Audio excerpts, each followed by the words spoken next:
Chapter 9, Great Expectations. Matthew 2:12 through 15. Because they were warned in a dream not to return to Herod, they went back to their own country by another route. When the Magi had departed, an angel from the Lord appeared to Joseph in a dream and said, "Get up, take the child and his mother and escape to Egypt. Stay there until I tell you, for Herod will soon search for the child in order to kill him." Joseph got up and during the night took the child and his mother to Egypt. He stayed there until Herod died. This fulfilled what the Lord had spoken through the prophet, "I have called my son out of Egypt." Matthew 2:12 through 15. Finally, the Magi have found the baby king, guided by the reappearing of the star and confirmed by the introduction to a child. Their years of searching have not been wasted. The dust and dirt of the long trek west, earned with the growing anticipation of finding someone important enough to merit a star, have culminated in the joy of giving their gifts to a newborn king. The planning and journeying have been worth it because they found the treasure they had been seeking. Except for one small detail. They can't tell anyone about it. Instead of permission to celebrate, the Magi got a message from an angel warning them that Herod the Great does not want to worship this child. The Magi are in danger, and it's best to go home by another route. Have you seen The Amazing Race? A television show where contestants solve puzzles, perform challenges, and race around the globe. Can you imagine what it would be like as a participant if you found the last clue, performed the last challenge, and then, right before the finish line, you disappeared? No TV cameras, no fame, no glory, no prize, no forwarding address. You've been preparing for this. You've worked hard to finish it, and you can't wait to announce it to everyone. Except God tells you not to finish the amazing race. God tells you to go home by another route. No announcement, no gleeful moment of victorious accomplishment, no chance to be lauded as the hero. Joseph and Mary likely had great expectations once the wise men arrived. After years of faithful obedience, their only comrades in this divine adventure were some shepherds. They uprooted their lives to Bethlehem, raising this special baby with the crazy birth story. The town often speaks in whispers whenever they come around. She says she's a virgin. Don't they all say that? My cousin, the shepherd, says a bunch of angels showed up. He always was a little off. He says he was going to divorce her until he had a dream.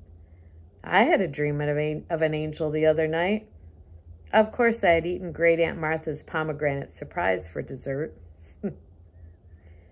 Already, Mary and Joseph had waited 2 years for any further indication that this miracle baby had a special role to fill. Then one day, these wealthy wise men showed up with extravagant gifts.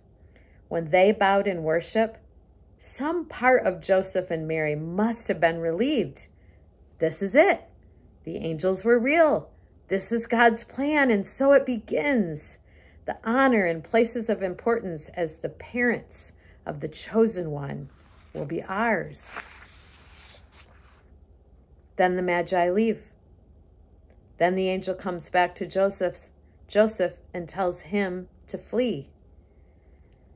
I can almost imagine Joseph saying, "Yes, angel, you're back. We're ready for our honor." Wait, did you just say run away from here? Because I thought you were going to say, but what about those kings? This is the time, right? No? It's time to run away? To another country? Tonight? The Holy Family must have plummeted from all-time high to all-new low in a matter of hours. They must have fallen from the thrill of discovery to the fear of escape, trading the expected plan with its victory revels for yet another hidden journey to a hidden place. Dashed expectations sideswipe all of us at some point. It happened for me several years ago. For 8 years, I had stayed home with my 2 children, from the time they were infants until they were both school age. Giddy with excitement to be back in an official ministry capacity, I began work part-time at our church. This had been my plan all along, and it was a plan that made sense, except for one thing. It was not God's plan. School was not working for my son. Just 4 months into my part-time work and both children being in school, God told me to homeschool my son. My primary complaint to God was simple. My world will be so small. I was ready to expand my circle of friends and acquaintances again, and preparing lesson plans and teaching one child for hours every day felt like it would be claustrophobic. At least when I was home with my small children, we could be out and about during the day, meeting up with friends and connecting with the outside world. I thought that homeschool would take away even that freedom, locking me into the 4 walls of my house with brief moments of reprieve on a Sunday for church. But God said, "Trust me." And with a few tears and many fears, I said, "If you say so." Within 1 month, I saw a side of my son I had not seen for a very long time. We had fun together as I got to see the best parts of him every day instead of the leftover after a hard day of school. Day after day, I knew I had made the right choice as our relationship deepened and we enjoyed learning together. Some of the greatest joys of my life I experienced in the middle of a day of homeschool, as I have discovered strengths that I did not know I had, uncovered the uniquenesses of my children, and experienced the world in a way I never did in my growing up years. But that's only part of the story. Within 6 months, God sent a group of Nepali refugee families to our church. This is a church I have been a member of for 30 years, my home church.